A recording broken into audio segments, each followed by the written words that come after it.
श्रोताओं, सोरठी ब्रिजभार की यह कहानी 3 जन्म में बताई गई है। अब ये कथा आप लोगों को पहली जन्म का मैं सुना रहा हूँ। अब ये पहले जन्म की ये कथा का अंतिम एपिसोड 21वां एपिसोड है। अब पहले जन्म में हेवंती, ब्रिजभार और अन्य सतियों का मिलन नहीं हो पाया। सबके मन की लालसा अधूरी रह गई। इसलिए इस अधूरी लालसा को पूरा करने के लिए उन सबको दोबारा जन्म लेना पड़ा। अब इस 21वें एपिसोड में ये पहले जन्म की अंतिम एपिसोड है। इसके बाद 22वें एपिसोड से आप लोग दूसरे जन्म की कथा सुनेंगे। तो चलिए अब आगे 21वें एपिसोड की कहानी की ओर हम लोग चलते हैं। तो इससे पहले अब आपने 20वें एपिसोड में सुना कि सोरठपुर से लाई गई 8 कन्याओं का ब्रिजभार से विवाह होता है। फिर ब्रिजभार हेवंती के कोहबर में पहुंचता है।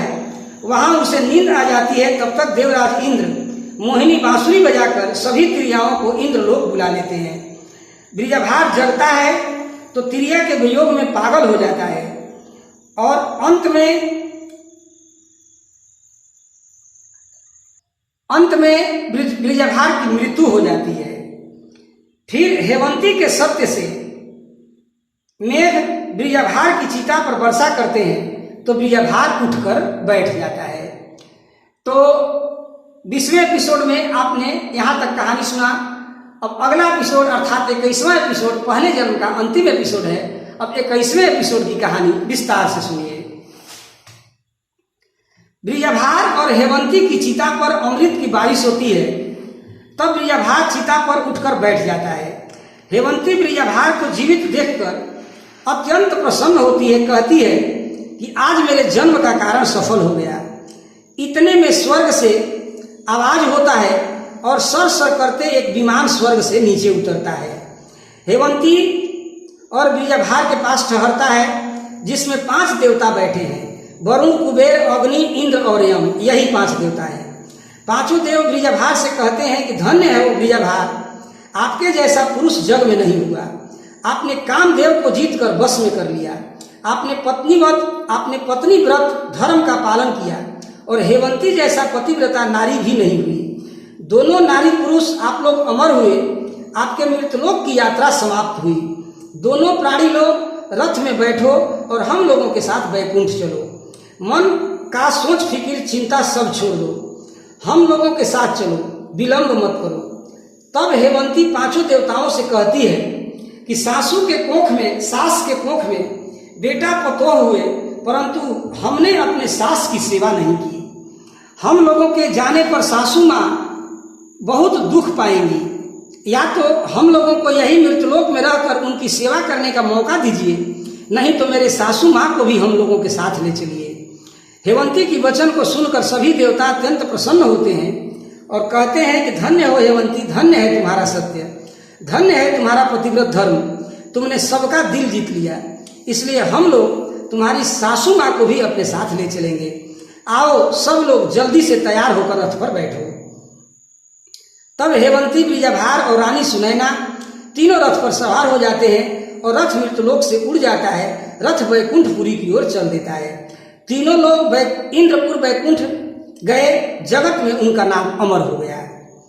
जब यह बात 7 सांवरी को मालूम हुआ कि ब्रिजभार, हेवंती और सुनैना तीनों इंद्रपुर चले गए, तब 7 सांवरी अपने मन में विचार करती है कि कुंवर ब्रिजभार हम लोगों का नेकी भूल गए।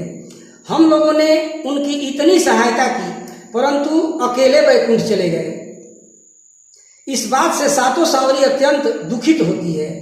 आंखों में आंसू लेकर 7 सांवरी रोने लगती है और अपना सारा राजपाट अपने सौतीनों को सौंप देती है और खुद महल से बाहर निकल जाती है और वहां पहुंचती है जहां उनके पति खेखड़मल जंगल में तपस्या कर रहे हैं और खेखड़मल को ब्रिजभार की पूरी दास्तान सुनाती है।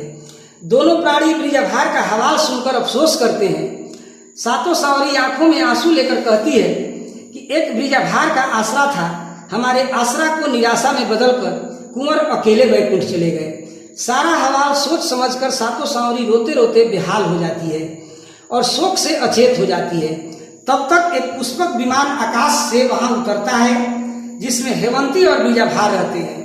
तब कुंवर और हेमंती सातों सांवरी का मूर्छा छुड़ाते हैं और कहते हैं कि मामी, हम लोग तुम्हारा उपकार नहीं भूले हैं, आप हम लोगों के हृदय में बसे हो। चलो तुम लोग हम लोगों के साथ, तुम लोग चलो हम लोगों के साथ, हम लोग इंद्रपुर से पुष्पक विमान लेकर तुमको ही लेने के लिए आए हैं। जल्दी से विमान में बैठो और वैकुंठपुरी चलो। हेमंती और बीजाभार के वचन को सुनकर सातों सांवरी गदगद हो जाती है। फिर सातों सांवरी प्रेम से दोनों को गले लगाती है, प्रेम की बारिश होने लगती है। तब कुंवर अपने मामा के खड़मल को प्रणाम करता है, मामा से गले मिलता है। फिर मामा और मामियां सब लोग पुष्पक विमान में बैठते हैं और वैकुंठपुरी की ओर चल देते हैं।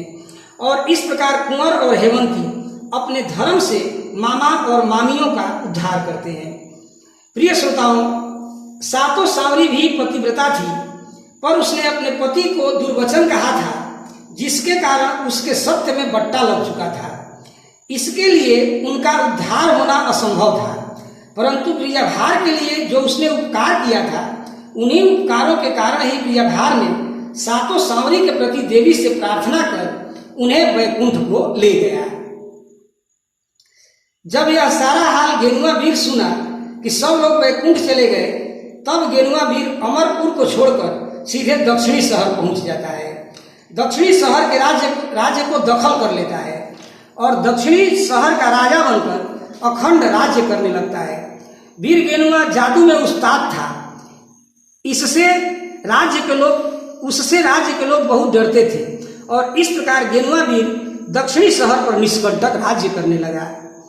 प्रिय श्रोताओं, इस प्रकार भगवान शिव की कृपा से सोरठी बीजाभार के पहले जन्म की कथा पूर्ण होता है। इस जन्म में मृतलोक पर बीजाभार और देव कन्याओं 14 परियों का संपूर्ण मिलन नहीं हुआ। सबके मन की लालसा पूर्ण नहीं हुई थी, इसलिए इनमें से कुछ लोगों को अपने बची हुई लालसा को पूर्ण करने के लिए मृतलोक पर दोबारा जन्म लेना है। अब मैं आगे आपको अगले एपिसोड में सोरठी, हेमंती और बीजाभार के दूसरे जन्म की कथा सुनाऊंगा। मुझे विश्वास है कि मेरे द्वारा सुनाई गई यह सोरठी बीजाभार के पहले जन्म की कथा आपको अवश्य पसंद आई होगी। दूसरे जन्म की कथा इतनी रहस्यमयी और रोमांचक है कि कथा को सुनकर आपके रोंगटे खड़े होते रहेंगे। पहले जन्म की कथा कुल 21 एपिसोड में पूर्ण हुआ है। इस प्रकार भारतीय लोक कथाओं को सुनने के लिए मेरे साथ मेरे चैनल भारतीय लोक कथाएं पर बने रहिए और कथा का आनंद लेते रहिए। प्रेम और स्नेह बनाए रखने के लिए आप सभी श्रोताओं लोगों का हार्दिक आभार। अगले एपिसोड में सोरठी बीजाभार के दूसरे जन्म की कथा सुनेंगे। बहुत बहुत धन्यवाद। जय हिंद।